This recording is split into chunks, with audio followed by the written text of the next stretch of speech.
বড়দেরকে প্রণাম আর ছোটদেরকে ভালোবাসা জানিয়ে আমি শিপ্রা মজুমদার আজকে আবার একটা ব্লগ ভিডিও নিয়ে তোমাদের কাছে চলে এসেছি। আশা করি ব্লগটা তোমাদের ভীষণ ভালো লাগবে, তাহলে দেখতে শুরু করো এখন থেকে। আজকে আমি তোমাদেরকে কী দেখাতে চলেছি আর কোন জায়গাটা আমরা এসেছি সেটাও তোমাদেরকে বলে দেবো। তোমরা তো জানো বন্ধুরা, আমি শিলিগুড়িতে বেড়াতে এসেছি। আমাদের শরীর এত খারাপ আর ওয়েদারটা এত খারাপ, মানে বৃষ্টি প্রতিদিন হচ্ছে, তাই কোথাও বেরোতে পারিনি। বাসন্তী পুজোর অষ্টমীর দিন সন্ধ্যেবেলায় আমরা মা আনন্দময়ী কালীবাড়ি চলে এসেছিলাম। এইটা হলো মা আনন্দময়ী কালীবাড়ি। এখানে দেখতে পাচ্ছ দুর্গা মূর্তি, ইনি প্রতিষ্ঠিত। এখানেই কিন্তু বাসন্তী পুজো হয়েছে। প্রচুর লোকের সমাগম হয়েছিল দিনের বেলা, আমরা এসেছি বিকালবেলা, তাই এখন অনেকটাই কম হয়ে আরেকটু বাদেই আরতি শুরু হবে। তোমাদেরকে চারপাশটা ঘুরিয়ে দেখাচ্ছি, তোমরা দেখতে থাকো। এটা কিন্তু কোর্ট মোড়ে আসতে হয়। আমরা একটা টোটো নিয়ে কোর্ট মোড়ে এসেছিলাম, তারপর থেকে একটুখানি হেঁটে এই মন্দিরটা। তাহলে এখন থেকে দেখো, আশা করি তোমাদের ভালো লাগে।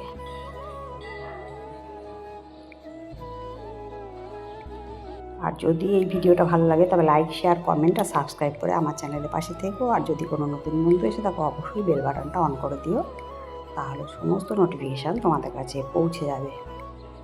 এরকম নিত্য নতুন ভিডিও বা আমার চ্যানেলে অনেক ভিডিও আছে, অনেক রেসিপি আছে, তোমরা অবশ্যই এই চ্যানেলটা ঘুরে যেতে পারো।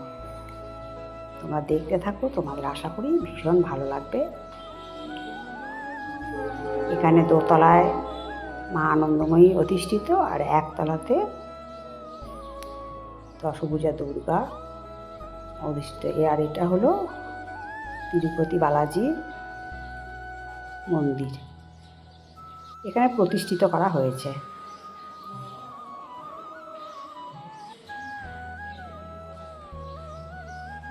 এই মন্দিরটা 1954 সালে প্রতিষ্ঠিত হয়েছে।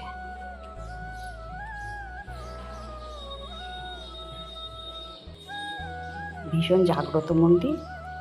আর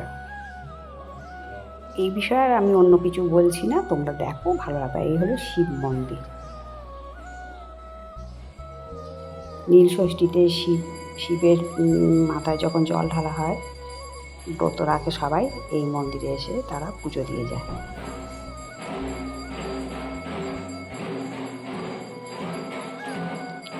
সব ভক্তবৃন্দ সব পুজো দিয়ে যাচ্ছে। প্রতিটা মন্দির চত্বর তোমাদেরকে আমি ঘুরে দেখাচ্ছি।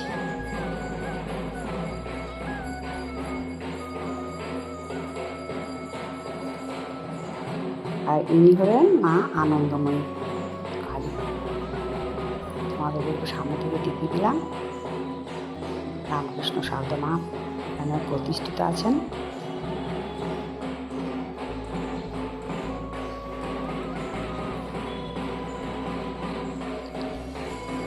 আগে এত সুন্দর ছিল না, এখন কিন্তু নানা রকম সুন্দরভাবে মন্দিরটা ডেকোরেশন করা হয়েছে।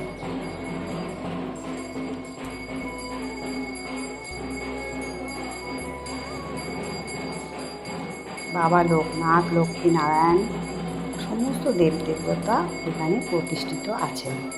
বিরাট এরিয়া জুড়ে এই মন্দিরটা।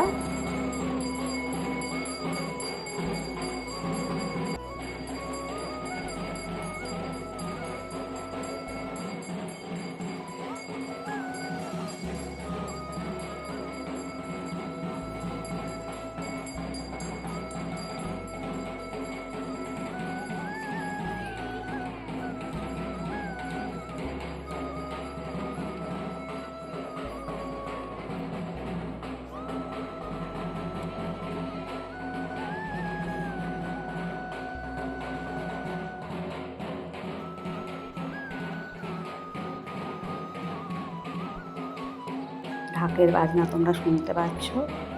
এখানে সন্ধ্যা আরতি শুরু হয়ে গেছে। এখানে সারা বছরই জাঁকজমকপূর্ণ পুজো হয়।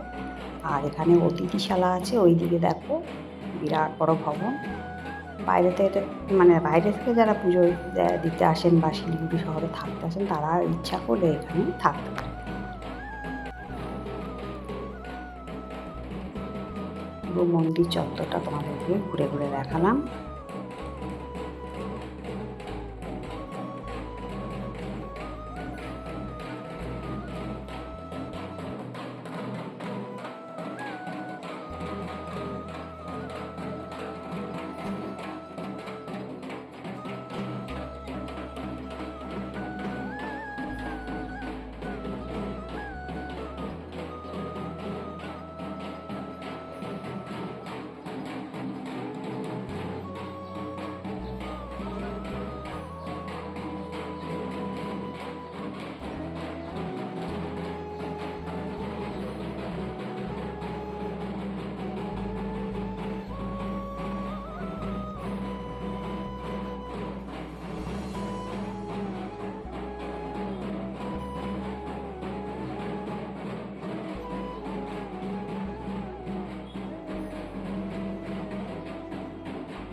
পুরো মন্দিরটা দেখো আলোয় সজ্জিত হয়ে গেছে, আর ফোঁটা ফোঁটা বৃষ্টিও শুরু হয়েছে। এরপরে আমরা কিন্তু বাড়ির দিকে রওনা দেবো। আর থাকাটা ঠিক হবে না, কেন যখন বৃষ্টি নামছে অঝোরে বৃষ্টি, তা শিলিগুড়িতে যতদিন আছি ততদিন কিন্তু বৃষ্টির মধ্যেই আমরা এসে মানে ঘরের মধ্যে বন্ধ হয়ে আছি। যাই হোক, আশা করি আজকের ব্লগটা তোমাদের ভালো লেগেছে। যদি ভালো লাগে তাহলে কিন্তু এইভাবে আমাকে সাপোর্ট করে দিও, আর সুন্দর সুন্দর কমেন্টসের মাধ্যমে জানিও কেমন লাগলো তোমাদের আজকের ব্লগটা। এটাই হলো অতিথি নিবাস। যাই হোক, আমরা এখনই বাড়ির দিকে রওনা দেবো, টোটো নেবো, তারপরে চলে যাব। চারপাশটা তোমাদেরকে সুন্দর করে দেখিয়ে দিলাম। তাহলে বন্ধুরা আজকে রাখি, অন্য কোনো দিন অন্য কোনো ব্লগে আবার দেখা হবে। টাটা।